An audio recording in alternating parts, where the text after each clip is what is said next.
Hello and good morning. Welcome to our Better Body Movement workout. I hope you are ready to get moving. So we're going to do some shin splint work as far as our self-massage, and then we're going to work into our core day. So core day just is 3 rounds. We've got 7 exercises on each round, and then we will continue that process by making sure that through each round we're compressing and making it more difficult as we go. Okay, so I hope you're ready for that. But first, before we get started for today, we're going to start with our I dedicates. Across the top of the banner, you'll see that throughout the duration of the workout. Remember to rededicate those individuals as we go and make sure that we continue to pray for them. So right here on the list, we've got Lori's mom doing dialysis 3 times a week, Ethan with a stage 4 liver and bile duct cancer, my friend's wife with breast cancer, and then Kira praying strength over her yet after her radiation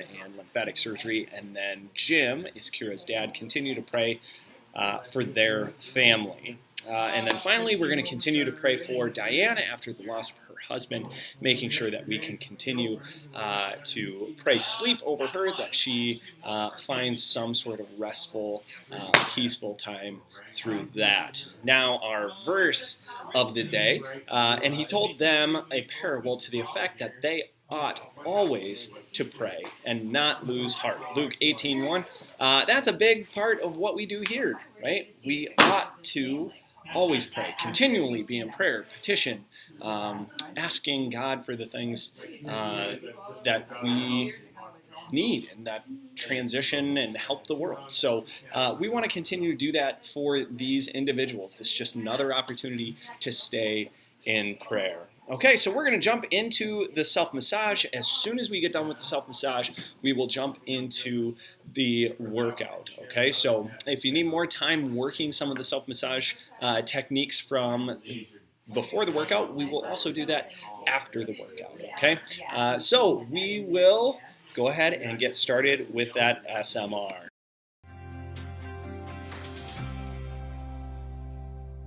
Typically, runners who experience shin splints have overused the stabilizing muscles of the ankle as well as the dorsiflexion of the foot.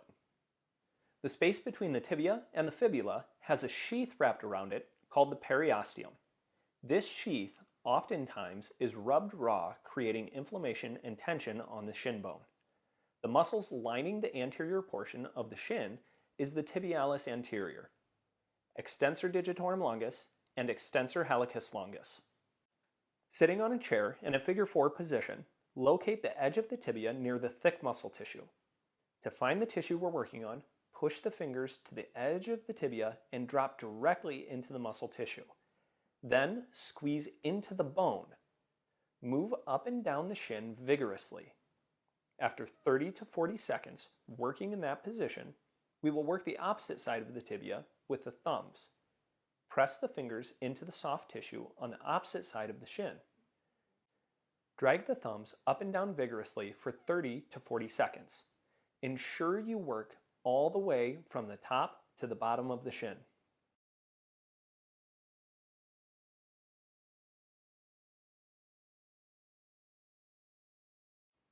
If your fingers have a hard time tolerating the pressure, you can utilize a lacrosse ball. Holding the lacrosse ball cupped in your hand, press into the muscle tissue directly beside the tibia, working your way all the way from the top of the tibia down towards the ankle. Remember to use strong pressure directly near the bone. Continue the same kind of work on the inside portion of the tibia.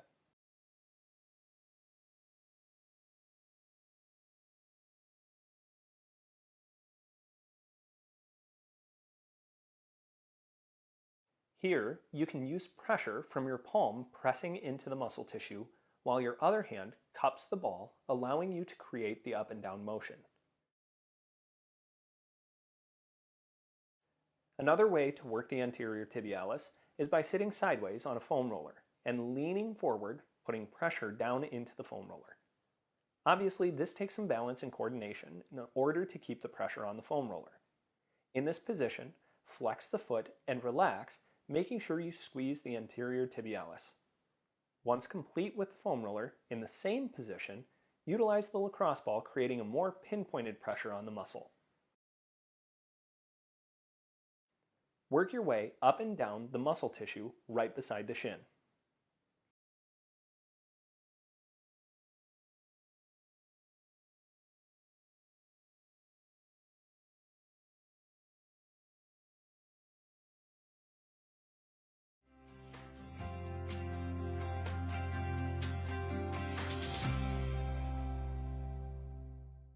For pelvic tilt. Remember, as we do pelvic tilts, right, we want to create a Kegel. That's like you're cutting off going to the bathroom. And then think of Doritos under your low back and crush that Dorito. 3, 2, 1. Pelvic tilt. Okay, so pelvic tilt again, Kegel. Get that pelvic floor really firm, tighten down. And then compress that core, crushing that Dorito under the low back. Another great way to think about this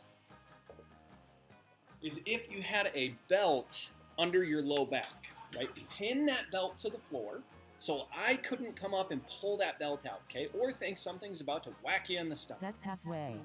Okay, tight, tight squeeze, tight core.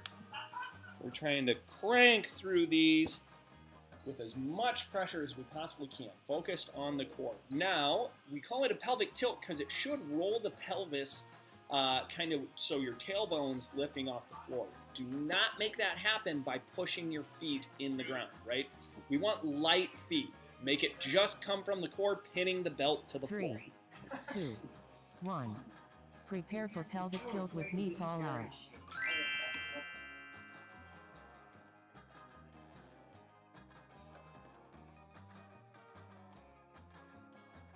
3, 2, 1. Pelvic tilt with knee fall out.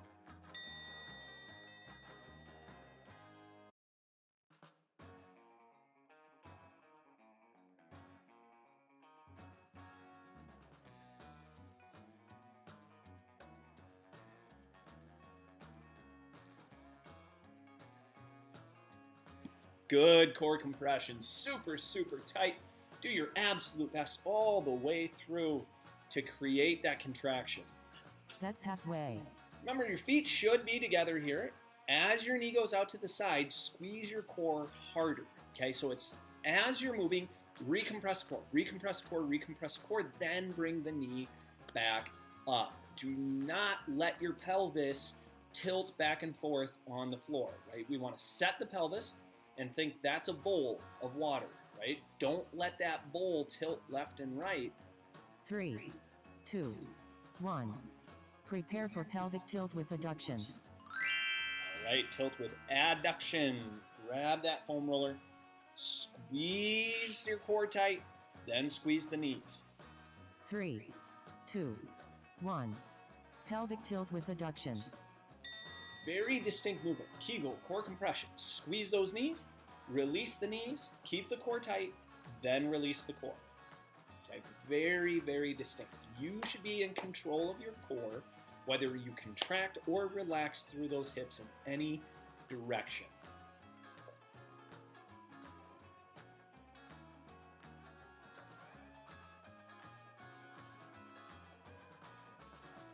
That's halfway.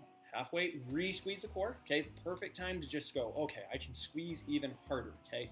It's not about the movement of the knees, right? I don't care how tight the squeeze is on the knees. I care about how tight the core stays.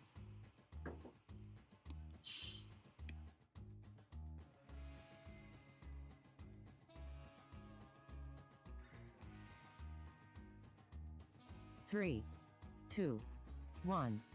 Prepare for pelvic tilt with knee toward chest. Okay, tilt with knee toward chest. That just means a march, okay? And simply one leg at a time, up towards the chest, set the foot back down. 3, 2, 1. Pelvic tilt with knee toward chest. Right, good, tight squeeze through the core. Shoulders down and back. Keep that core compression going the whole time you march. So even as the foot's returning to the floor. Ready for you.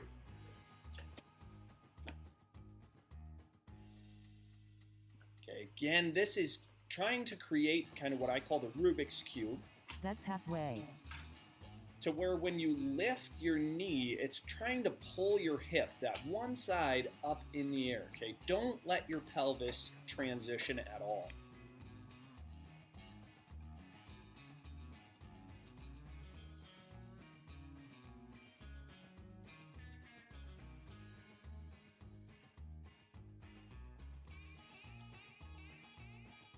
Three, two, one. Prepare for pelvic tilt with bridge. Solid spine.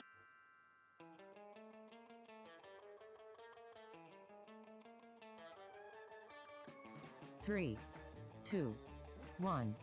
Pelvic tilt with bridge. Straight lift.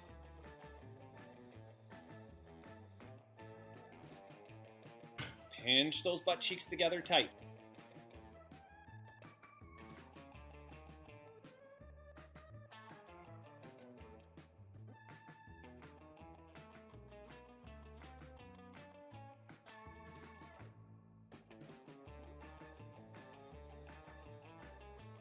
That's halfway. Good squeeze halfway through. So recompress that core. We want to check as you return to the ground, your hips, low back, and ribs should all touch at the same time. I want your core to maintain that tight squeeze as you're moving. So both up and down. A lot of times what happens is when we go to lift, we start arching the back to complete that lift. Okay, so tuck your tail under. Three, two, one. Prepare for shoulder drops. Shoulders down and back, out of the ears and to the floor, okay? Or get your shoulders down to your butt. Two, one. Shoulder drop. Okay, then as your arm goes up overhead, that's a relaxation. Pull your shoulder back down to return your arm up. Okay, this isn't just a movement in the shoulder joint, this is actually the whole shoulder blade. Let the shoulder blade go as your arm goes overhead. And again, pull your shoulder down and back. You should feel this through your ribs, okay, on that back side. Pull those shoulders down, back, down, back. That's halfway. Halfway is a great time to recheck that core, make sure we're not extending our back to try to create more range of motion.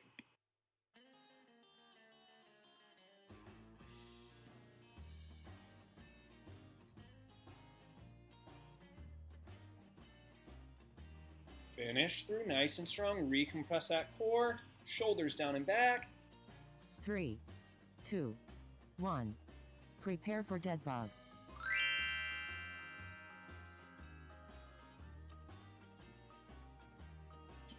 Remember, tight squeeze through the core first. Three, two, one. Dead bug. Okay, remember that dead bug, it's like having a box in between the arms and the legs, and you're holding that core tight. Only extend the leg as far towards the floor as your core can stay tight. If you extend that leg and you're trying to reach for the floor and your low back pops up, you're extending too far, okay? Rather than think that the gains come from getting your leg to the floor, think the gains come from connecting your brain to that muscle tissue really hard. Okay, so right now, if you think you're squeezing hard enough, you're wrong. Squeeze harder. Squeeze harder, harder. All the way through. Hold, compress that spine. Keep it down and back, down and back.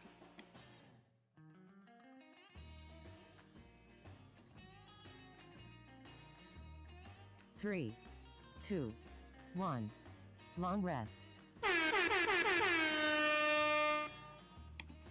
Hey, great work on that. So we do want to take some time right now, right? Rest, get a little bit of a drink, and then we're going to jump right into round two. Now for round two, we're going to make it a little more difficult by way of trying to lift your feet just a tiny bit. So imagine your feet are on a scale. You're going to lift just 50% of the weight off your feet, okay? Then create whatever movement that we're going to create, okay? So always pelvic tilt first, so Kegel, core compression. Hover, a little bit of pressure off the feet, then create our movements. Three, two, one. Prepare for pelvic tilt.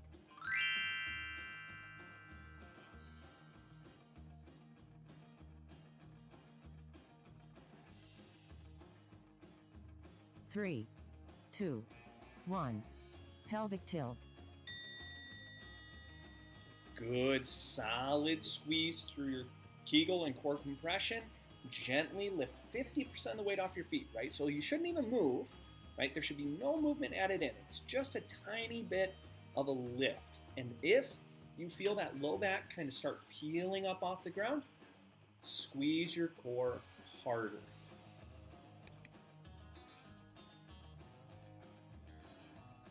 That's halfway.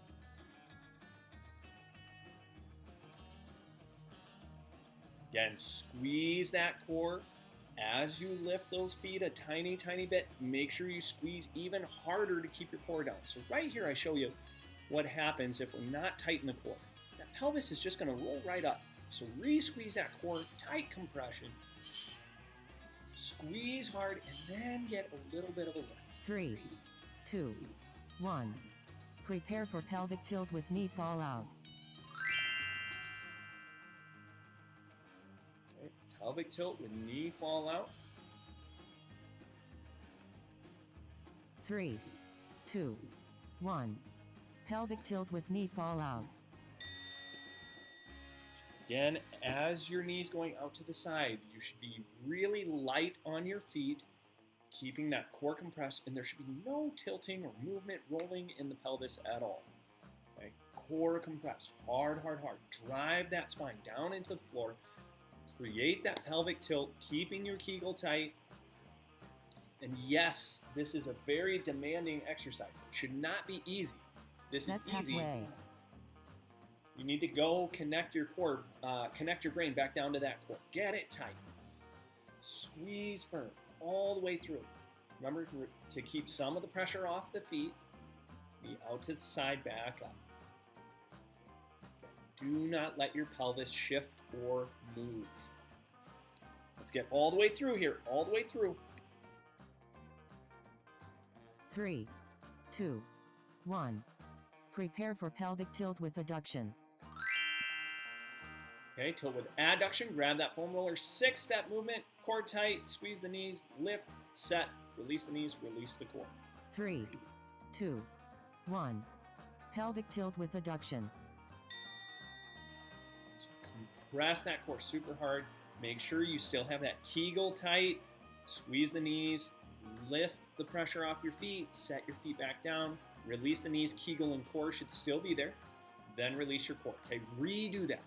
Real firm compression, super distinct in the way that you're moving. Create solid compressions, right? Each one, very firm, very firm. That's You should be halfway. thinking with every movement, it's as hard as you can possibly squeeze. Okay, so squeeze that Kegel, core compression as hard as you possibly can. Squeeze your feet, or squeeze your knees together as hard as you possibly can, right? Very distinctly, pressure off the feet, set the feet back down, release the knees, Kegel and core should still be there, then release the core. Finish all the way through, nice and strong. 3, 2, 1. Prepare for pelvic tilt with knee toward chest. Okay, back to the march. So again, feet should be light. Do not let the pelvis shift. 3, 2, 1. Pelvic tilt with knee toward chest. Good core compression, Kegel, core compressed. You need to maintain that through the movement of the hips. Everything tight. Okay, so either the Dorito or the belt under the low back, make sure you're pinning that to the ground. Right? Doritos, we're trying to crush the cornmeal. Okay, all the way down. That's halfway.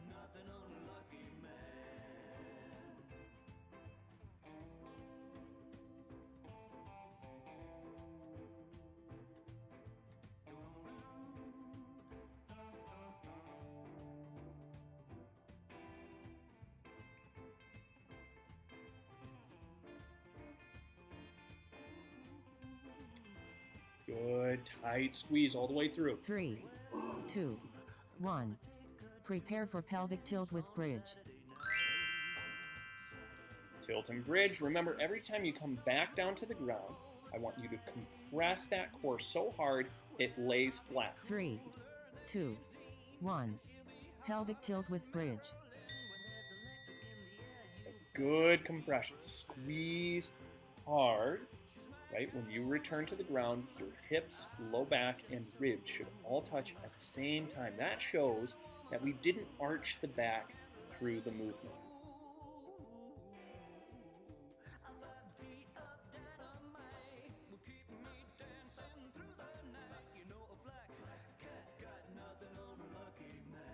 That's halfway. Perfect time to re-squeeze that core, compress hard, right? Squeeze your butt cheeks together like you're pinching a penny. That's where the lift should be coming from, right? The lift isn't coming from shoving your shoulders into the ground. The lift is coming from extending those hips using your butt cheeks.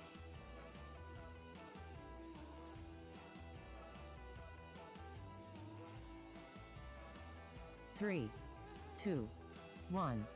Prepare for shoulder drops. Set the shoulders down and back first. Even if you need to leave your arms by your sides, then put them up in the air. 3, 2, 1. Shoulder drop. Good shoulder drops and return, keeping the shoulders out of the ears. Okay, so you might have to recheck that every single time that you perform the movement, just to get the shoulders down and back out of the ears as much as you possibly can, right? Firm compression. Still driving that low back into the floor. Kegel core compression. Hold it really, really tight. That's halfway. Again, perfect time to recheck it. Make sure those feet are light. 50% of the weight off those feet. Shoulders down and back. Create a big demand. Make it difficult. As difficult as I'm asking you to. Tight squeeze, tight squeeze.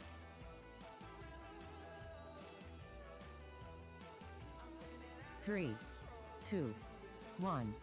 Prepare for dead bug.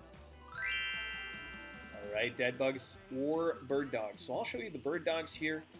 Make sure you keep that core compressed. 3, 2, 1. Dead bug. We do not want to cat or cow through the bird dog. We want to make sure that we're holding compression through that core as you create the extension through your arms and legs. So same thing as when you're doing a dead bug. Right? You want to make sure that the back is staying in neutral. So don't overextend your legs or arms. You just extend where you can, maintaining compression and That's halfway. keeping that core nice and tight.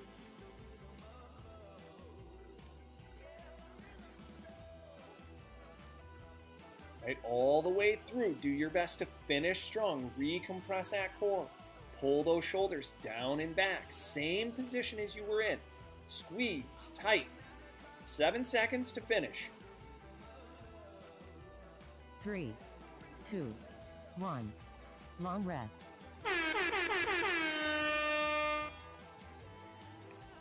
Okay, good work. So that is round 2. So for round 3, what we're going to do is we're going to focus on actually hovering the feet off of the ground. Okay, so every single movement, core is on first, off last, making sure you've got that Kegel compression. See if you can hover the feet. Now, that's a goal. So if you can't do that, that's okay. Just do one of the earlier rounds, right? So you might only be able to lift 50% of the weight off your feet right now. That's okay. We're just trying to create a larger demand as we go. Figure out where that demand is too much for you and challenge it. 1. Prepare for pelvic tilt.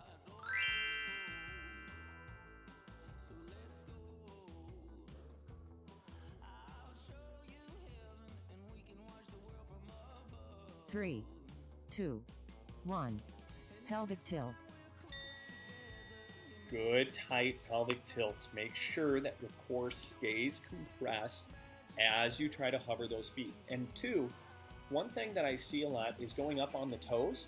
Try not to go up on the toes. See if you can peel the whole foot flat off the ground and maintain that spinal compression. It's going to be a very, very big challenge. Now, if you notice you go to peel those feet, and they just don't want to leave the floor and your back pops up, make sure to re-squeeze the core, okay? Harder, harder. Then just try again.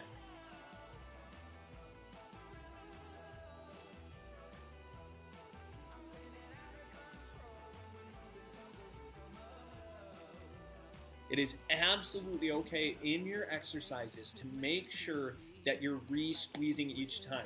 If you don't want to do that, and you want to try to hold it the whole time, prepare for pelvic tilt with knee fall out. That is perfectly fine as well. Okay, so don't get confused on whether we're re-squeezing and releasing every time. I like that just for the sole fact of your brain is having to reconnect. 2, 1. Pelvic tilt with knee fall out. Okay, so if you can't reconnect, if you can't figure out how to hold it and maintain tightness,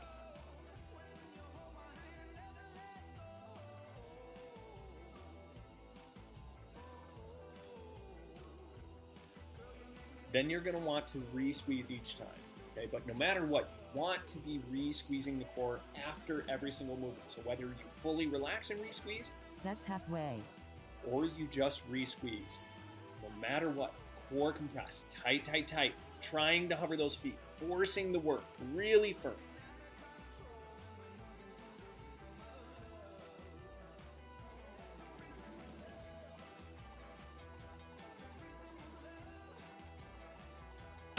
You're almost there. Work hard through it. Everything that you've got, squeeze through. 3, 2, 1. Prepare for pelvic tilt with adduction. Remember to add the foam roller or a cushion here, and it's a 6-step process. Core tight, knees squeeze, lift the feet, set the feet, release the knees, 3, release. 2, 1. Pelvic tilt with adduction. Okay, Kegel, core compression, super tight. Squeeze those knees, hover the feet, 1, 2, set the feet down, release the knees, keep the core tight, then release the core.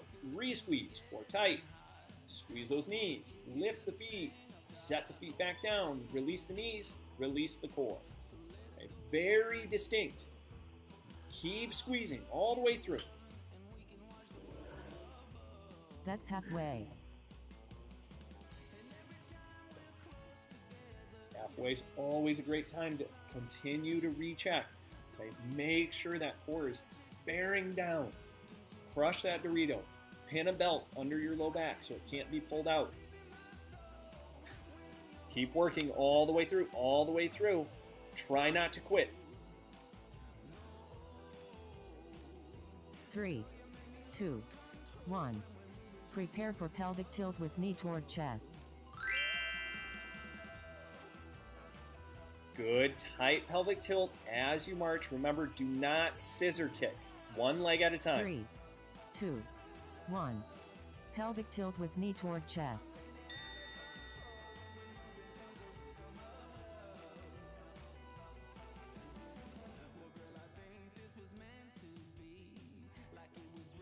Good core compression, tight, tight, tight. Make sure the feet are hovering, but only move one at a time.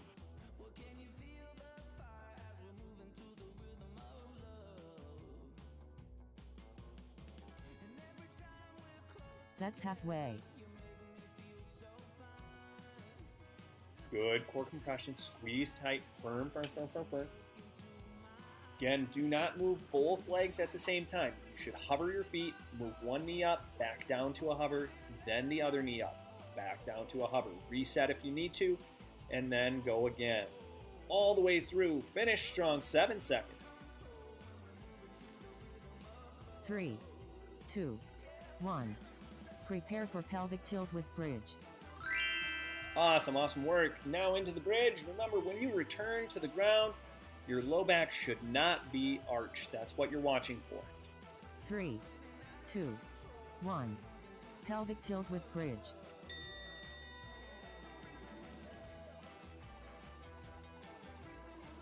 Good, tight core compression. You're thinking lift through the butt cheeks, right? We're not shoving the shoulders down.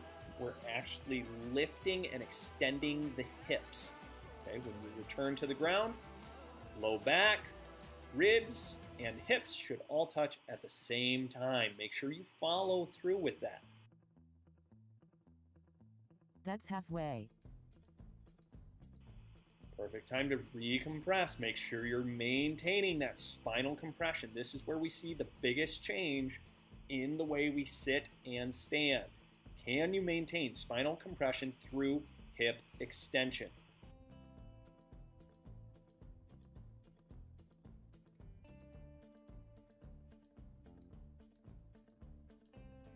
Three, two, one. Prepare for shoulder drops. Get set for those shoulder drops. So start by pulling those shoulder blades down and back, then set your arms towards the ceiling. 3, 2, 1. Shoulder drop. Firm core compression. Make sure that stays in place. Do not arch your back thinking it's helping to get more range of motion. You will get whatever range of motion is there, then pause at the end of that range of motion, pull the shoulder blades back, down and back. We train it this way because the more stability that we add to the shoulder blade, the more range of motion we're actually going to get out of the shoulder joint. That's halfway. Recompress that core, tight squeeze, firm, firm, firm, all the way through.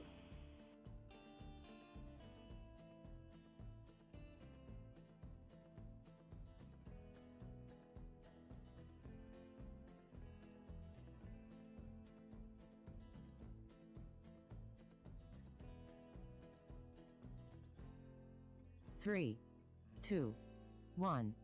Prepare for dead bug. Awesome. Last one of the day. Maintain that spinal compression as hard as you possibly can. Challenge yourself all the way through. 3, 2, 1. Dead bug. Tight squeeze, firm compression. Remember, you can be doing those bird dogs as well. Either one is fine, but make sure you maintain that compression, right? The stronger your core, especially in the bird dog, the more balanced you're going to be. Okay? And that's what we want to work on, is how do we stimulate that core to tolerate extension movements just like what we're doing. Because every step you That's take halfway. is going to be right arm with left leg. Then it's going to be left arm with right leg, right? That's the way our body works. Cross-rotational patterns, one side to the other. Firm compression all the way through. Okay, we've got 10 seconds left. Do your absolute best to finish strong through it. 3, 2, 1. Long rest.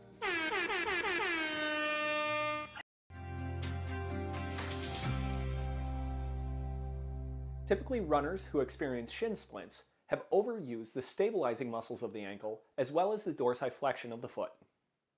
The space between the tibia and the fibula has a sheath wrapped around it called the periosteum. This sheath oftentimes is rubbed raw, creating inflammation and tension on the shin bone. The muscles lining the anterior portion of the shin is the tibialis anterior, extensor digitorum longus, and extensor hallucis longus. Sitting on a chair in a figure 4 position, locate the edge of the tibia near the thick muscle tissue. To find the tissue we're working on, push the fingers to the edge of the tibia and drop directly into the muscle tissue. Then squeeze into the bone. Move up and down the shin vigorously. After 30 to 40 seconds working in that position, we will work the opposite side of the tibia with the thumbs.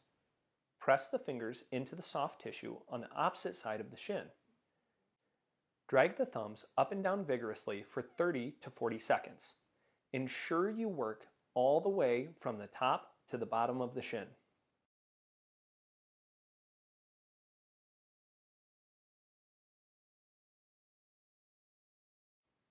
If your fingers have a hard time tolerating the pressure, you can utilize a lacrosse ball. Holding the lacrosse ball cupped in your hand, press into the muscle tissue directly beside the tibia, working your way all the way from the top of the tibia down towards the ankle. Remember to use strong pressure directly near the bone. Continue the same kind of work on the inside portion of the tibia.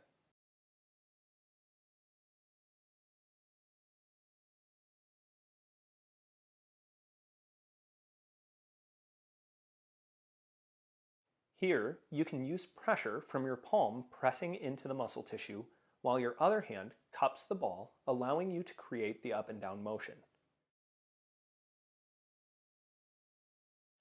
Another way to work the anterior tibialis is by sitting sideways on a foam roller and leaning forward, putting pressure down into the foam roller. Obviously, this takes some balance and coordination in order to keep the pressure on the foam roller. In this position, flex the foot and relax, making sure you squeeze the anterior tibialis. Once complete with the foam roller, in the same position, utilize the lacrosse ball, creating a more pinpointed pressure on the muscle. Work your way up and down the muscle tissue right beside the shin.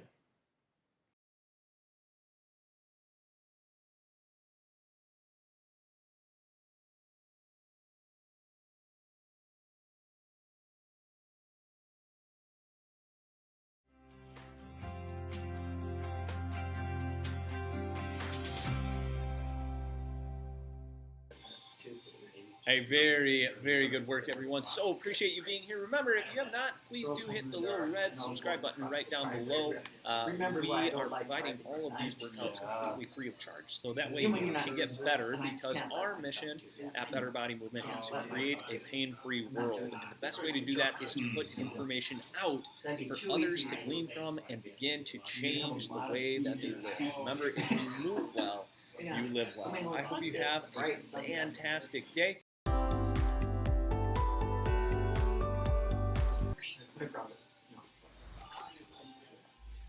Yeah, I'm going.